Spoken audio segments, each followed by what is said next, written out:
Salut à tous les amis, j'espère que vous allez bien. Alors aujourd'hui on se retrouve pour une nouvelle vidéo et on se retrouve toujours sur cette fameuse Westfield. Les amis, 2 petites minutes dans cette vidéo pour vous parler du sponsor de la vidéo, Car Vertical. Alors Car Vertical va sponsoriser 10 intégrations sur la chaîne YouTube et j'ai décidé d'offrir ces 10 intégrations à l'un d'entre vous et ces 10 abonnés qui ont gagné leur rapport Car Vertical. Et dans les 10 prochaines intégrations, alors on parlera de ces 10 fameux abonnés et de leur voiture en espérant pour eux qu'il n'y a pas eu de surprise. Alors Car Vertical, c'est quoi? C'est un site internet qui vous permettra d'éditer un rapport et qui permettra de vérifier l'authenticité de votre véhicule. Est-ce qu'il a été volé? Est-ce qu'il a été réparé, magouillé? Est-ce que le kilométrage a été modifié? Est-ce qu'il a servi de taxi dans un autre pays? Bref, avec Car Vertical, l'avantage, c'est que votre véhicule n'a plus de secret pour vous. Donc les amis, c'est parti, on attaque un petit rapport. Les amis, cette fois, on se retrouve pour passer au Car Vertical, la voiture de Ricardo. Alors, c'est une Audi A4 Allroad. Je rappelle, avant de démarrer ce petit rapport, que vous avez 20% avec le code GLB sur carvertical.com.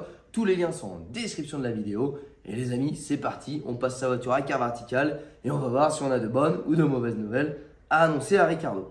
Alors, c'est parti. On lance le rapport. Sur le rapport de l'Audi A4 diesel de 2016. Et malheureusement, immédiatement, on voit qu'il y a eu un accident sur la voiture. Alors reste à déterminer la gravité de l'accident. On voit que le kilométrage relevé la dernière fois est de 145 000 et des bananes kilomètres. On a toujours le fameux rapport Histovec disponible sur Car Vertical. Et là, on voit qu'il y a eu un choc latéral avec un coût de réparation de 1 900 €. Alors là, c'est plutôt la bonne nouvelle dans la mauvaise nouvelle. La mauvaise nouvelle, c'est qu'elle a eu un accident. La bonne nouvelle, c'est que l'accident était vraiment très mineur parce que 1 900 € de réparation sur un véhicule en carrosserie, c'est pas cher du tout. Ça veut dire que les réparations n'ont pas nécessité de gros travaux et en l'occurrence, ça peut être un coup de portière, un vélo qui va dedans, du vandalisme. Voilà, là en l'occurrence, on n'a vraiment rien de grave, donc ça peut faire peur au premier abord de voir qu'on a un accident sur la voiture, mais le prix fait relativiser l'impact de l'accident. Et là, en l'occurrence, je ne sais même pas si on peut parler d'accident, mais plutôt de travaux de carrosserie. Donc voilà, très bonne nouvelle pour notre ami Ricardo, qui sa voiture a certes eu un accident, mais absolument rien de grave. Et ça ne nécessite pas d'avoir une inquiétude, juste une petite vérification que le travail a été correctement fait. Les amis, vous l'avez compris, Car Vertical, ça sert tout simplement à ne pas se faire arnaquer lors de l'achat d'un véhicule. Donc je vous rappelle, vous avez 20% avec le code GLB, tous les liens sont en description de la vidéo et nous on continue tout de suite cette vidéo. Go! Alors la dernière fois, vous avez vu, on avait pris des informations au niveau des carburateurs pour pouvoir acheter les bons gicleurs pour pouvoir régler tout simplement le rapport air-essence. Aujourd'hui, les gicleurs sont commandés, ils sont en attente de réception puisque toutes les pièces viennent d'Angleterre. Donc on va en profiter pour s'occuper des réglages aux soupapes parce que régler les carburateurs, c'est bien, mais c'est presque la dernière chose à faire avant de toucher autre chose, puisque chaque chose qu'on va toucher va venir interférer les réglages carburateurs. En l'occurrence, l'allumage, le jeu aux soupapes, etc., etc. Donc finalement, il faut tout faire et ensuite terminer par le réglage au carburateur puisqu'on ne va plus influencer sur les paramètres. Donc aujourd'hui, l'idée c'est déjà de démonter ce cache-culbuteur. Alors il y aura il y aura une petite insertion plus tard dans la vidéo. Pour l'instant, ça va être remonté comme ça. Mais en gros, on change le bouchon, mais un bouchon beaucoup plus joli. Et ici, je supprime toute cette récupération d'huile pour mettre juste un petit évent ici. Un petit évent, c'est quoi? C'est un filtre à air type filtre à air sport, mais c'est pour les huiles. Et ça vient se mettre directement ici pour éviter que les huiles dégagent, mais ça évite d'avoir tout ça stocké. L'idée, c'est toujours d'alléger au maximum la voiture et de supprimer tout ce qui est un petit peu disgracieux également sur le moteur. Donc, vous avez compris que si je retire tout ce qui est moche, c'est aussi pour ajouter des choses plus jolies. Alors, ce qu'il faut savoir, c'est que ce moteur-là a été préparé par un préparateur qui s'appelle Burton, qui a préparé d'autres véhicules, bien évidemment, qui est un préparateur anglais. Et donc, on trouve plein de pièces de préparation, notamment l'arbre à cam qui est dedans. C'est un arbre à cam préparé. Et on a également le couvre-culbuteur qui était disponible. Donc, je me suis fait un petit plaisir. J'ai acheté ça. Je vous montre tout de suite. Alors, le petit cache-culbuteur, c'est celui-ci. C'est un cache-culbuteur en aluminium, brossé avec marqué Burton dessus. Donc il est super joli, ça va vraiment bien aller dans notre compartiment avec le faisceau d'allumage qu'on a fait en rouge, le cache-culbuteur en rouge. Ça va vraiment embellir l'espace moteur. C'est aussi pour ça que du coup je dégage un petit peu tout ce qui est inutile. Dessus, on vient ajouter ce petit bouchon pareil que j'ai acheté qui est très très joli. Parce que le bouchon en plastique là-bas, bon, il fait le boulot, mais il est vraiment moche. Là, on a un magnifique bouchon qui va venir comme ça dessus. Voilà. Et là, ça a de la gueule. Et l'idée, en gros, c'est plutôt que de faire partir un tuyau comme j'ai actuellement. Donc là, je vais le mettre, mais je vous ferai la séquence parce que je n'ai pas reçu encore les vents. C'est de mettre juste le petit évent ici qui permet de filtrer les vapeurs d'huile. Voilà.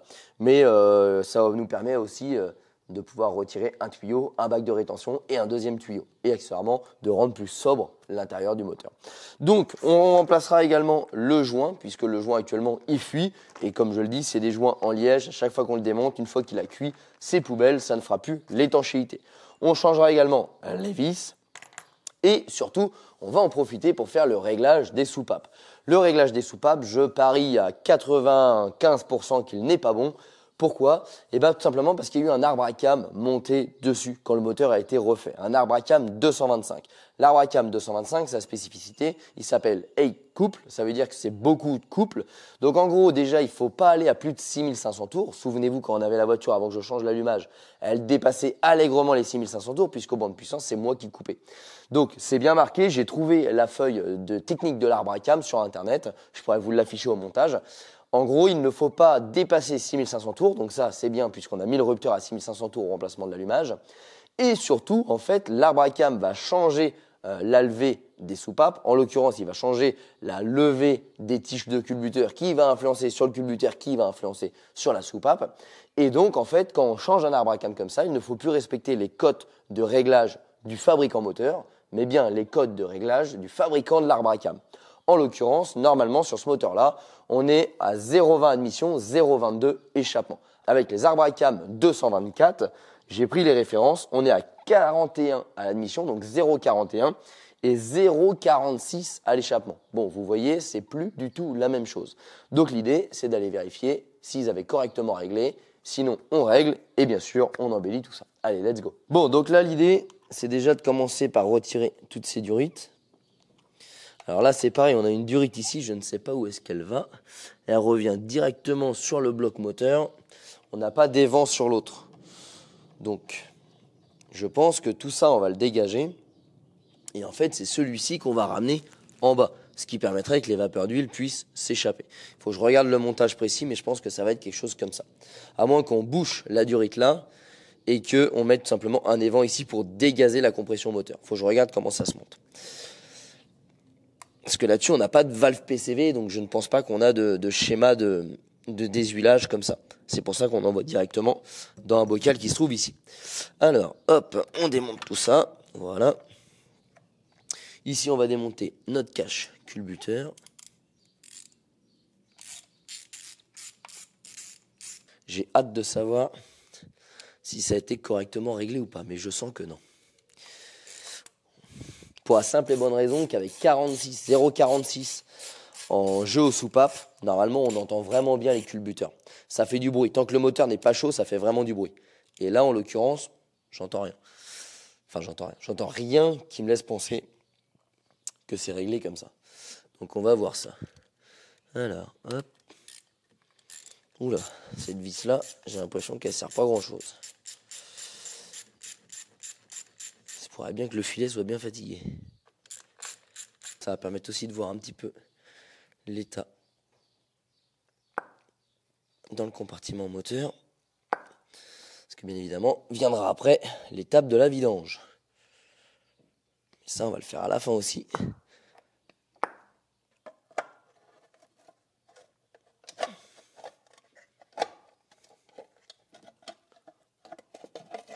Voilà.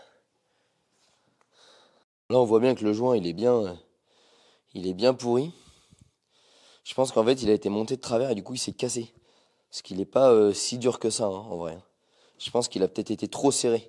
Trop de compression. En fait, des joints en liège, contrairement à ce qu'on pourrait penser, ça se serre que très faiblement.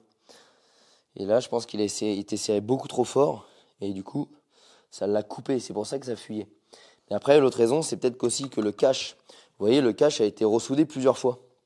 Je pense qu'il a été modifié selon les différents montages. Et ça se trouve, la soudure l'a tout simplement déformé. Et donc, ils étaient obligés de serrer fort pour que ça fasse l'étanchéité. Ça, c'est pas impossible. Bah là, au niveau du moteur, on voit que l'huile, elle est quand même relativement propre, hein, vous voyez. Au début, j'ai cru que c'était noir. Mais en fait, quand je la mets sur mon doigt, bon, c'est un petit peu cracra, mais voilà, on voit que l'huile a quelques kilomètres. Mais on voit bien que si je retire l'huile noire, les pièces ne sont pas noires. Donc ça, c'est plutôt intéressant, vous voyez. Si je tamponne juste sans frotter, hop, on a la couleur de la vis. Donc ça veut dire que le moteur est pas sale, donc ça c'est plutôt un bon point. Bon, en même temps, techniquement, il a à peu près 10 000 km là. À peu près 10 000 km ce moteur. Donc techniquement, on ne devrait pas être trop mal. Alors, là, l'idée, ça va être de vérifier ce réglage de culbuteur. Donc, on a l'arbre à cam qui se trouve en bas sur le bloc moteur. L'arbre à cam pousse ce qu'on appelle des tiges, des poussoirs, qui sont ici, là, au bout de mon doigt. Ça, c'est les poussoirs. Et ce poussoir vient actionner un culbuteur qui vient culbuter notre soupape. Voilà, c'est aussi simple que ça. Sur des moteurs classiques, on va avoir des poussoirs hydrauliques ou des linguets et l'arbre à cam va directement intervenir sur ce poussoir hydraulique ou sur ce linguet. Sur les anciens moteurs, c'est différent. On a un arbre à cam qui est généralement placé en position basse, qui renvoie via une tige sur un culbuteur qui actionne les soupapes. Voilà, c'est aussi simple que ça. C'est un fonctionnement mécanique, contrairement au poussoir hydraulique qui est un fonctionnement automatique. Donc l'idée, c'est que là, il va falloir qu'on cale notre moteur et on va régler à chaque fois les différentes soupapes avec le bon jeu. Donc je vais chercher mes bonnes cales et on attaque. Alors, en fait, comment ça fonctionne?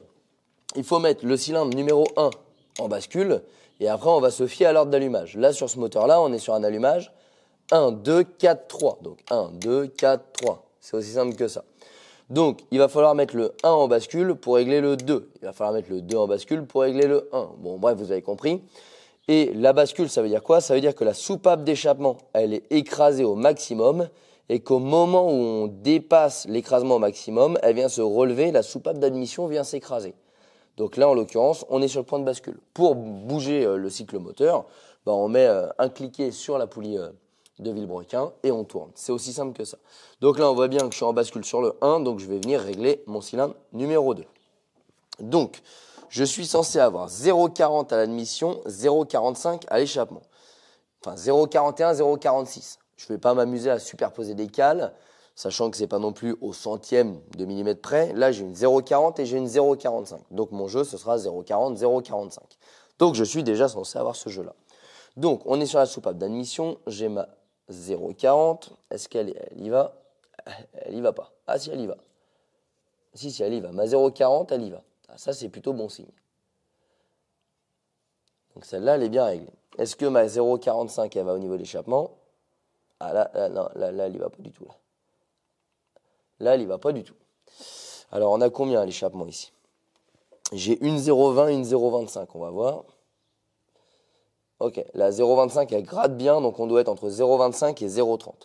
Bon, là, déjà, il y a un sérieux problème. Alors, ce qui me fait peur, c'est que, est-ce qu'ils ne se sont pas dit admission, échappement, admission, échappement, admission, échappement, admission, échappement. Ça, c'est possible. Sauf que la différence, c'est que c'est admission, échappement, admission, échappement, échappement, admission. Admission, échappement. Il y a un décalage dessus. Donc là, c'est possible. Bon, on a bien 0,40, mais par contre, on n'a pas. Donc là, on vient dévisser l'écrou. Et en fait, on vient régler notre jeu. C'est pas mal serré, je prends un 6 pans.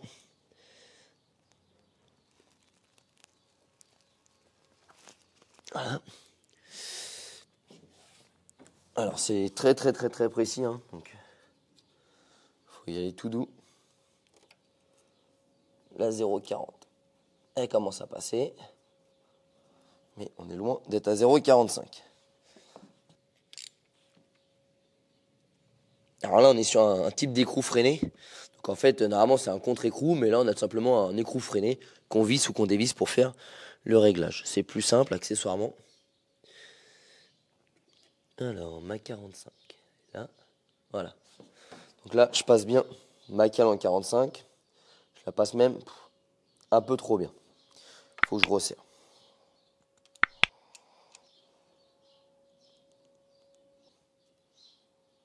Voilà, là, il gratte. il faut que la cale elle puisse gratter. Tant que ça gratte, c'est bon. Voilà, là on est bien. Donc 0,45 et... Non, c'est pas la bonne. 0,40. Voilà.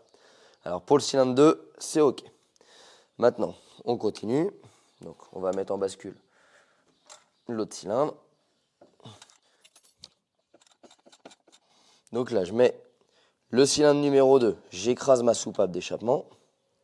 Donc là, on a bien nos poussoirs du cylindre 1 qui sont libres. Donc, au niveau de l'échappement, on est censé avoir 45. On a plus que 45. C'est très libre. Donc là, il faut qu'on resserre. Là, on a au moins 50 facile.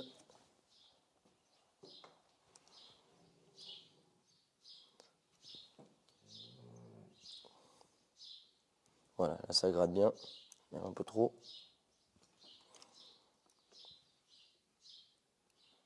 Voilà.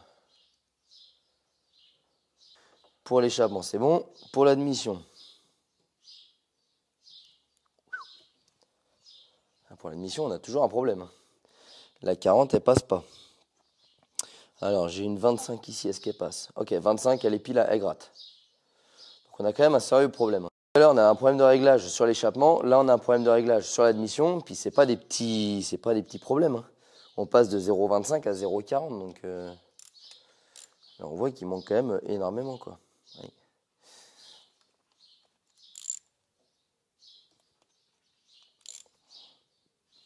Donc là, qu'est-ce qui se passe si on n'a pas assez de jeu?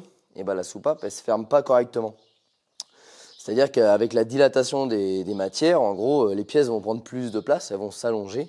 Donc le culbuteur va venir toujours toucher la soupape et on a un risque de problème d'étanchéité au niveau de la soupape. Et pire que ça, vu qu'on a un arbre à cam, entre guillemets compétition, eh ben, on va avoir besoin d'une certaine levée de soupape. Ça veut dire quoi? Ça veut dire qu'on va avoir besoin que la soupape rentre plus ou moins dans la chambre de combustion pour laisser passer le flux d'air ou le flux de gaz.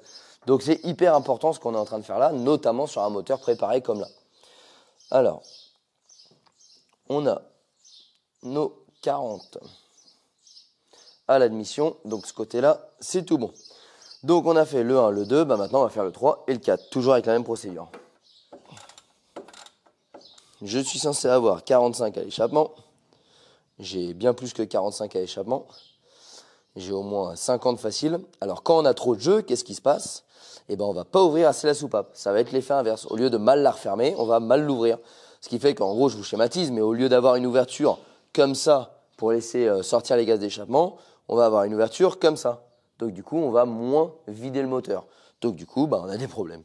Voilà, c'est aussi simple que ça. Donc dans les deux sens, c'est problématique. Voilà, j'ai bien mon 45. Absolument pas. Si je prends ma 0,20, oh là là, la 0,20 elle passe même pas. Donc là on a un gros souci aussi. Là. Ça veut dire que c'est des soupapes qui ferment pas quand le moteur est chaud. Et on devrait avoir 0,41, on n'a même pas 0,20. Mais alors pas du tout. Vous voyez pourquoi c'est hyper important de le faire avant de régler les carburateurs. Parce que là vous pouvez régler les carburateurs, mais le problème il vient bien d'ailleurs. Ok, donc là il est bien. Au niveau de l'échappement, je suis censé avoir 0,45 et je peux toujours pas le mettre. Et au niveau de l'admission, 0,40, ça rentre. Un peu juste, mais ça rentre. Donc l'admission est pas trop mal, on va le régler, mais alors l'échappement est totalement dans les choux. Si je prends ma 0,20, est-ce que ça passe? La 0,20 passe, la 0,25. Ouais, 0,25, là ça gratte bien. Donc on a 0,25 de jeu. C'est pas bon du tout quoi. C'est pas bon du tout. Hop. Voilà. J'ai bien ma 0,45. Bon, et nos réglages culbuteurs sont terminés. Et franchement, je sais absolument pas comment ils ont réglé ça. Parce que y a aucune logique. C'est des fois on avait les soupapes d'admission qui étaient pas bonnes, des fois on avait les soupapes d'échappement. La seule explication, c'est qu'ils ont fait échappement, admission, échappement, admission, échappement, admission, échappement, admission. Sauf que des fois, ça change. C'est échappement, admission, admission, échappement, échappement, admission, admission, échappement. Donc c'est la seule explication que j'ai pour le fait que ce soit mal réglé, parce que c'est pas explicable. Un coup c'est l'admission, un coup c'est l'échappement, donc ça laisse vraiment penser à une inversion. Bon, en tout cas, on a bien fait de vérifier et pas de faire confiance à ce qui avait été remonté, parce que là on voit bien qu'il y avait un sérieux problème là-dessus. Alors, ce qu'on va faire maintenant, avant de remonter tout ça, c'est déjà qu'on va venir réparer le filet qui est endommagé. Il y a celui-ci et celui-ci. Donc là, ce que je vais faire, c'est que je vais percer, on va mettre des inserts, et comme ça, on va repartir sur quelque chose de tout beau, tout propre. Alors, pour réparer des filets, on a un petit kit qui est disponible sur notre boutique officielle www.mytolgarage.fr. C'est hyper pratique. C'est ce petit kit-là. Alors là, vous ne vous prenez pas la tête, et franchement, n'importe qui peut le faire à partir du moment où vous savez manier une perceuse. Vous avez pour les différentes vis, les différents pas, le bon kit. Donc par exemple, nous, ça va être du M6. Donc on va avoir besoin du kit M6 pas 1. Voilà. Donc vous avez le bon foret, le bon tarot, le bon insert, l'insert qui se met avec le bon appareil. Voilà. Et vous avez 2 appareils selon l'accessibilité de chacun. Et vous avez un petit chasse-goupille ici. Donc ça, c'est un kit que vraiment je vous conseille d'avoir dans votre garage, parce que quand vous faites pas mal de mécanique, malheureusement, les pas de vis foirés, c'est monnaie courante. Et là, vous n'avez pas besoin de vous prendre la tête à « Ah ouais, mais est-ce que je veux percer trop gros? Est-ce que je veux avoir le bon tarot ?» Tout est fourni. Vous n'avez plus qu'à juste la garder rangée. Comment ça se passe? Eh ben, en fait, on va venir percer un trou plus gros. Donc, il faut juste bien percer droit. Voilà, faites attention. On vient percer plus gros. Dedans, après, on vient passer un tarot pour créer un filetage plus gros. Et dans ce filetage plus gros-là, on va venir mettre un insert. L'avantage des inserts, c'est que c'est beaucoup plus résistant qu'un filet standard. Donc en plus, au-delà de venir réparer, on va surtout améliorer l'efficacité. Et on peut toujours, si on le souhaite, coller l'insert avec du frein filet. Ça fait qu'augmenter la dureté de tout ça. Donc c'est parti. Je vous montre tout ça en vidéo. Il vous faudra une visseuse et un kit comme ça. On vient mettre le foret qui correspond à notre problème. Tac. Là, on vient prendre la perceuse. Donc là, on va juste protéger le moteur pour pas qu'il y ait de copeaux qui puissent tomber dedans. Alors hop, c'est celui-ci. Voilà. On prend le beau foret. On se met bien droit et on perce.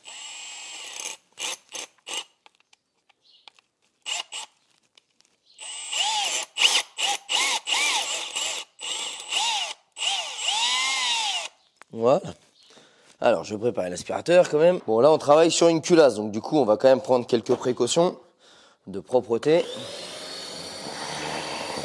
Voilà.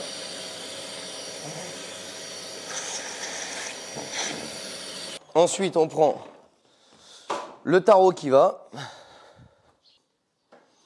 et on vient tarauder notre culasse. Là, il faut faire attention à bien partir droit.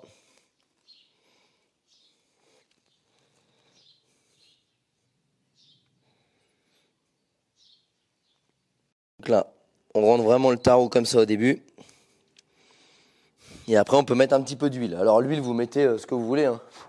Pour faire ça, c'est vraiment pour affiner un petit peu la chose. Moi, je vais mettre quelque chose qui colle pas trop. Je vais mettre du WD-40. Voilà. C'est juste pour l'aider, ça facilite. Et des fois, on fait un petit tour en arrière comme ça pour couper le copeau. Voilà, tac. Vous voyez, ça rentre tout seul. Tac. Ça, c'est un bon petit kit de réparation quand on est à la maison. Parce que malheureusement, les pas foirés, c'est un peu monnaie courante. Bon, là, vous voyez, j'arrive au bout. Donc là, je ne vais pas plus loin, hein, sinon c'est un coup à casser mon tarot. Et là, l'affaire, elle est moins jolie, hein, parce que quand vous cassez un tarot, l'acier d'un tarot, c'est très très dur. Donc maintenant, je dévisse tout doucement mon tarot.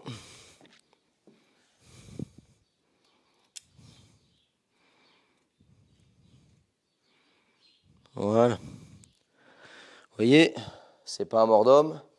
En plus, on a tout l'alimaille qui est collé dessus, donc j'ai presque rien à faire.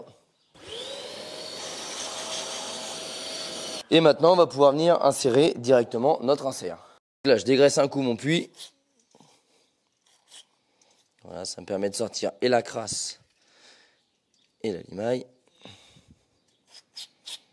Ok, maintenant je prends mon petit frein filet que vous pouvez retrouver sur la boutique également.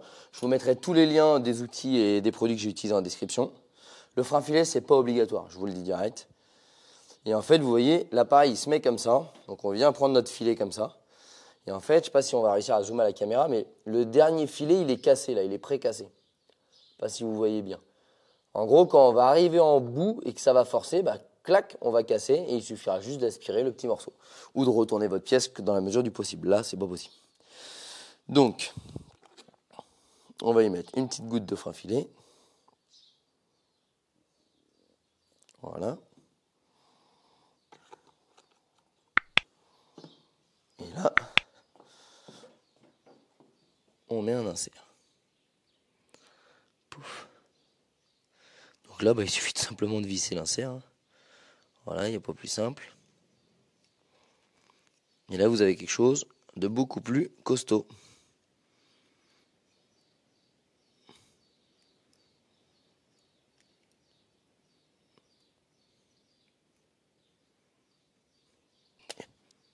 On a un filetage tout beau, tout neuf. Alors, je vous montre ce que ça donne avec une vis. Donc là, on met une vis neuve. Et vous voyez, ça visse impeccable. Et là, vous avez quelque chose de bien plus solide. Bon, alors une fois qu'on a terminé de poser nos filets, je ne sais pas si vous allez bien voir dedans, mais dans le filet rapporté ici, il reste la petite languette au centre qui nous permettait de pouvoir l'insérer. Donc, dans le kit, vous avez un espèce de chasse-goupille qui vient se mettre comme ça et qui va permettre de venir casser cette languette-là. Voilà. Hop. Et redonne-le-moi. Voilà. Ensuite, on prend un petit tournevis aimant. On vient récupérer le petit bout que vous voyez là. Voilà. Voilà. Et maintenant, c'est tout bon. On peut venir remonter tout ça. Vous voyez, il n'y a rien de bien sorcier pour mettre des filets rapportés comme ça. Ça se fait super bien. Alors, on va chercher nos nouvelles pièces. On vient positionner notre petit joint. On vient positionner notre nouveau cache-culbuteur tout beau. Et maintenant, on met les vis. Bon, maintenant qu'on a bien mis toutes les vis, on fait attention que le joint soit bien mis partout. Et on vient tranquillement serrer. Bon, ça a quand même un peu plus de gueule que ce que ça avait initialement. Donc là, hop, on fait notre petit serrage sans trop forcer.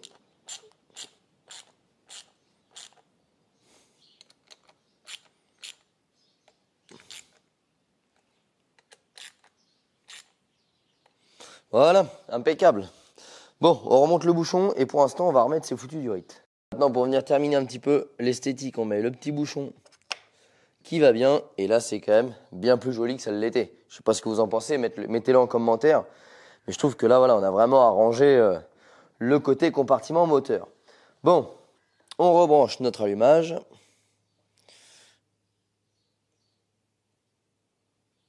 là, hop, on remonte l'allumage.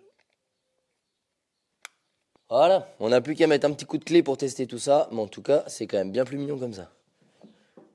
Donc là, du coup, pour l'instant, je remets ce tuyau pour les vapeurs d'huile. Le temps de recevoir ici, en fait, juste mon petit reniflard. Donc, c'est un petit filtre à huile qui vient séparer les vapeurs de l'huile. Mais il n'est pas encore arrivé, donc je vous inclurai ça dans une prochaine vidéo. Bon, et bien les amis, ça y est, ça se termine pour ce réglage de soupape. Cette petite amélioration clairement esthétique, parce que là, on ne rajoute pas de puissance avec ça, hein, c'est purement esthétique. Mais je trouve que ça fait quand même tout son charme et c'est quand même beaucoup plus joli. Je ne sais pas ce que vous en pensez, lâchez-vous en commentaire, mais moi, ça me plaît quand même beaucoup plus. Voilà, les petits fils rouges, le petit cache-culbuteur rouge, ça se marie bien avec le jaune. Vraiment, compartiment moteur rouge, extérieur jaune. Je trouve que ça fait pas mal. Et par la suite, on fera également les freins en rouge. Avant de se quitter les amis, on teste bien évidemment que tout fonctionne correctement. Donc on va redémarrer la petite bête et on se retrouvera dans la prochaine vidéo pour tout ce qui va être réglage carburateur.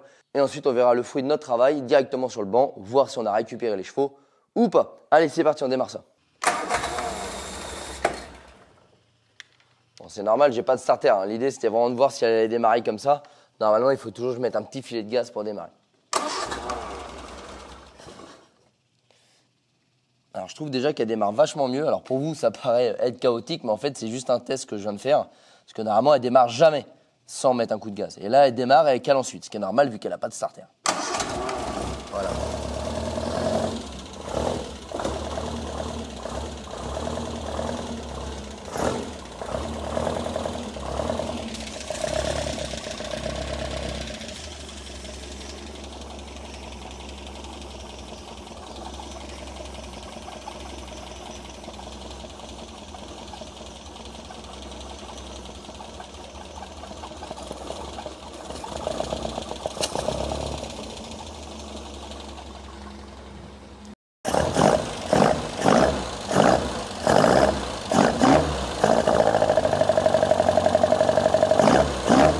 Bon bah tout est nickel de ce côté-là. Allez, on va éteindre la bête. Bon et bien les amis, j'espère que cette petite vidéo vous a plu. Je vous ai appris à régler des jeux aux soupapes. Je vous ai également appris que quand on change un arbre à cam, il est hyper important de venir vérifier le jeu que préconise le fournisseur d'arbre à cam et ne plus se fier aux préconisations constructeurs du moteur. On a pu également voir comment réparer un filet qui était cassé. Rien de bien compliqué, je vous mets tous les produits, tous les articles et tous les outils en description de la vidéo. Dites-moi en commentaire ce que vous en pensez de ce nouveau look de ce moteur-là. Moi, j'ai très hâte de recevoir les pièces pour le carburateur, ce qui nous permettra de voir combien on a récupéré de chevaux au banc de puissance. En attendant les amis, si vous souhaitez nous suivre, n'hésitez pas, on a les réseaux sociaux, Facebook et Instagram, tous les liens sont en description de la vidéo. Et si tu kiffes ce projet-là, n'hésite pas, abonne-toi à la chaîne YouTube, mets la petite cloche et tu recevras les prochaines notifications dès qu'on a reçu les pièces pour attaquer tout ça. Allez les amis, un grand merci à tous et je vous dis à très bientôt. Ciao.